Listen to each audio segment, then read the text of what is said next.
Dear student, RSS education group में मैं हूं शंकर सर और आज आप अध्ययन करेंगे CBSE board class 11th Hindi के आरोह भाग 1 के गद्य खंड में निर्धारित चैप्टर मियां नसरुद्दीन का।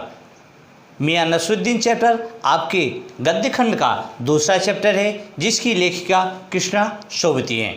तो बच्चों, आज की इस वीडियो में हम मियां नसरुद्दीन पाठ का सारांश और उसके मुख्य बिंदुओं पर चर्चा करेंगे।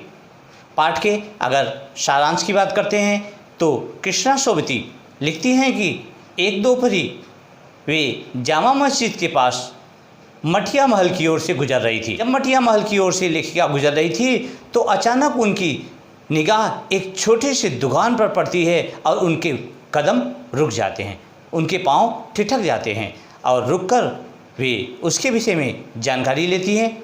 जब पूछते हैं लोगों से तो लोग बताते हैं कि यह नानबाइयों के प्रसिद्ध अर्थात नानबाइयों के मसीहा मियां नसरुद्दीन की दुकान है। नानबाई क्या होता है? देखिए, नानबाई का अर्थ होता है विभिन्न प्रकार की रोटियों को बनाने का जिनको इल्म हो, इल्म अर्थात जिनको अनुभव हो, तरीका हो, अर्थात विभिन्न प्रकार की रोटियां जो बना लेता है उसे नानबाई कहते हैं। और मियां नसरुद्दीन ये 56 प्रकार की रोटियां बना लेते थे, अर्थात 56 प्रकार की रोटियां बनाने का उनके अंदर हुनर था, तजुर्बा था, इसलिए उनको नानबाइयों का मसीहा कहा जाता था। तो लेखिका उस दुकान के पास पहुंचती हैं और जब दुकान में वे देखती हैं तो उसके अंदर एक बूढ़ा सर के बाल और दाढ़ी के बाल आधे पके हुए एक व्यक्ति चारपाई पर बैठा हुआ था। उसके विषय में जब लेखिका पूछती हैं लोगों से तो लोग बताते हैं कि यही नानबाई के मसीहा अर्थात मियां नसरुद्दीन है। लेखिका उनके पास जाती हैं और विभिन्न प्रकार से उनसे प्रश्न वार्तालाप करती हैं। प्रश्नों को जब लेखिका पूछती हैं तो मियां नसरुद्दीन उसका उत्तर देते समय कभी कभी झुंझला जाते थे, अर्थात क्रोध में भी हो जाते थे, किंतु फिर भी उसका उत्तर बखूबी वो देते थे। लेखिका के पूछने पर कि क्या आपके वालिद अर्थात आपके जो पूर्वज हैं वे कहीं इसको सीखे हुए थे, तब मियां नसरुद्दीन कहते हैं कि दिल्ली के बादशाह सलामत के यहाँ हमारे वालिद मरहूम काम किया करते थे। तो लेखिका उस पर बार बार पूछती हैं, प्रश्न करती हैं कि किसके यहाँ, कौन से बादशाह के यहाँ। तो उस समय मियां नसरुद्दीन थोड़ा खींच जाते हैं, गुस्से में आ जाते हैं, क्रोध में आ जाते हैं और बात को पलटते हैं। तो इस प्रकार से मियां नसरुद्दीन और लेखिका के बीच बहुत सारे संवाद, तर्क वितर्क होते हैं जिनका वर्णन इस पाठ में किया गया है। आइए प्रारंभ करते हैं पाठ का सारांश और उसका मुख्य बिंदु। पाठ का सारांश और उसका मुख्य बिंदु आपको स्क्रीन बोर्ड पर दिखाई पड़ेगा और मैं उसकी व्याख्या करता रहूँगा। आइए प्रारंभ करते हैं मियां नसरुद्दीन पाठ के सारांश और उनके मुख्य बिंदुओं को।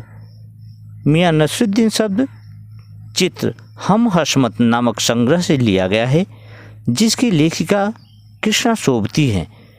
इसमें खानदानी नानबाई मियां नसरुद्दीन के व्यक्तित्व, रुचियों और स्वभाव का शब्द चित्र खींचा गया है। इसमें मियां नसरुद्दीन अपनी मसीहाई अंदाज से रोटी पकाने की कला और उसमें खानदानी महारत को बताते हैं। वे अपने पेशे को कला का दर्जा देते हैं और उसे करके सीखने को असली हुनर मानते हैं। और इसमें मियां नसरुद्दीन ने अपने पेशे की किस प्रकार से बड़प्पन की है, बड़ाई की है और हुनर को कितना अधिक वे श्रेष्ठ मानते हैं, इसका वर्णन लेखिका ने किया है। एक दोपहर जब लेखिका घूमते घूमते अचानक जामा मस्जिद के निकट मोहल्ले की एक अंधेरी दुकान के पास आती है तो पता चलता है कि वो खानदानी नानबाई मियां नसरुद्दीन की दुकान है। एक दिन लेखिका घूमते हुए दोपहर के समय जब जामा मस्जिद के पास की गली से घूमती हुई जा रही होती है तो उसे एक बड़ी मामूली सी दुकान दिखाई पड़ती है जहाँ पर बहुत ढेर सारा आटा गूँथा गया होता है। उसे देखकर लेखिका रुक जाती है और उनके विषय में पूछती है तो पता चलता है कि वह खानदानी नानबाई मियां नसरुद्दीन की दुकान है। तो लेखिका उनके पास पहुंच जाती है और उनसे पूछने लगती है। उन्हें यह भी पता चला कि मियां 56 किस्म की रोटियां बनाने के लिए मशहूर हैं। तब लेखिका को यह भी पता चलता है कि नसरुद्दीन मियाँ 56 प्रकार की रोटियां बनाने के लिए मशहूर हैं, क्योंकि वे 56 प्रकार से रोटियां बना लेते थे। और फिर लेखिका उनसे प्रश्न पूछती है। लेखिका के प्रश्न पूछने पर मियाँ नसरुद्दीन समझ जाते हैं कि वो एक पत्रकार है। फिर भी वो उनके प्रश्नों का उत्तर बड़े ही आत्मविश्वास के साथ देते हैं। लेखिका को यह भी बताते हैं कि यह उनका खानदानी पेशा है। बादशाह के दरबार में भी उनके पूर्वजों ने काम किया है। लेखिका के यह पूछने पर कि दिल्ली के किस बादशाह के यहाँ उनके बुजुर्गों ने काम किया था, मियाँ थोड़े खिसिया उठे। लेखिका उनके बेटे बेटियों के बारे में भी पूछना चाहती थी, लेकिन मियाँ के चेहरे के भाव को देखकर उन्होंने इस विषय को न छेड़ना ही उचित समझा। बातों बातों में यह भी पता चला कि मियाँ अपने शागिर्दों का भी बहुत सम्मान करते हैं, भी उन्हें समय पर उचित वेतन देते हैं। इस प्रकार मियाँ नसरुद्दीन के रोटियां बनाने की कला तथा उनके पेशे के प्रति समर्पण देखकर लेखिका बहुत प्रभावित हुई। तो इस प्रकार से लेखिका ने अपने और मियाँ नसरुद्दीन के बीच हुए वार्तालाप का इस पाठ में बड़ा ही सुंदर और सटीक वर्णन किया है। तो बच्चों, आशा है यह वीडियो आपको पसंद आई होगी।